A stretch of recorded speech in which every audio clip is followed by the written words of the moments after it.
တွေးလဲရှားစီမယ်ဟာတပုံမြင်လေးတစ်ပုဒ်ကိုတင်ဆက်ပေးကြပါမယ်ပုံမြင်လေးရဲ့ခေါင်းစဉ်ကတော့စက်ဖကြီးညံကောင်းနေတဲ့ရှင်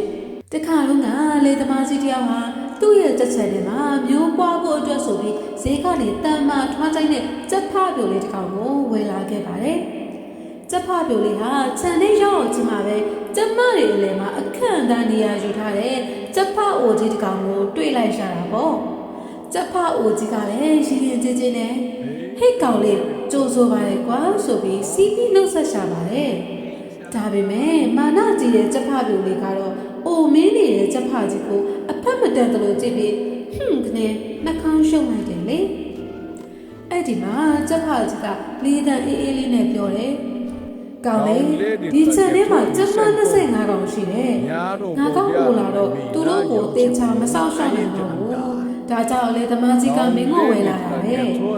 ကိုငဲ့ညာတဲ့အနေနဲ့ကျမ24ကောင်ကိုလေးယူပြီးငါအတွက်ကျမအိုလေးတစ်ကောင်တော့ခြံထားပေးပါလားကွာဒီစကားကိုကြားတော့ချက်ဖပြိုလေးကတဟားဟားနဲ့ရင်ပြီးအဖိုးကြီးခမရအသက်ကြီးပြီးနားလိုက်တော့ဒီခြံလေးကကျမအကုန်လုံးကကြုတ်ပိုင်တာခမရအတွက်တကောင်တော့မချန်နိုင်ဘူးပြောဆိုပြီးမန်တက်ပြီးပြန်ပြောလိုက်တာပေါ့အဲ့ဒီအခါမှာချက်ဖကြီးကမျက်လုံးလေးကလေးကလေးနဲ့ညံစင်လိုက်ပါတယ်အေးပေါ်လေးမင်းကတက်လို့တက်ချက်ငါကကြော့ကြော့ဆိုတော့လေမတားတော့ပါဘူးဒါပေမဲ့ဒီအတိုင်းအရှုံးပေးရမှာတော့ငါသိခါကြလို့မင်းနဲ့ငါကြက်ချက်ကိုတပတ်အပြင်းပြန်ကြမလားနိုင်တဲ့သူကကျမအကုန်ယူကြီးပေါ့ငါကအိုနေပြီဆိုတော့ငါကို3ပေလောက်တော့အကျော်ပေးပါအောင်ကွာစက်ဖလူလေးကလည်းရှာမောဖိုးကြီးရာ3ပေတွေမကဘူး6ပေတော့အကျော်ပေးလိုက်အောင်မယ်ဆိုပြီးစိတ်ခေါ်မှုကိုလက်ခံလိုက်ပါတော့တယ်ကဲပြိုင်ပွဲစားပါလေချက်ဖကြီးကရှေ့ကနေ3ပေအကွာကနေပြီးတယ်ချက်ဖပြူလေးကနောက်ကနေအားတက်ရောလိုက်တာပေါ့ခြံထဲမှာရှိတဲ့ကျမတွေကလည်းကတော်နဲ့စူညံနေအောင်အားပေးနေကြတယ်ရှင်ချက်ဖကြီးကခေါင်းကိုအစွမ်းကုန်ဆန့်ပြီးကတော်နဲ့အကျယ်ကြီးအော်ပြီးပြည့်တယ်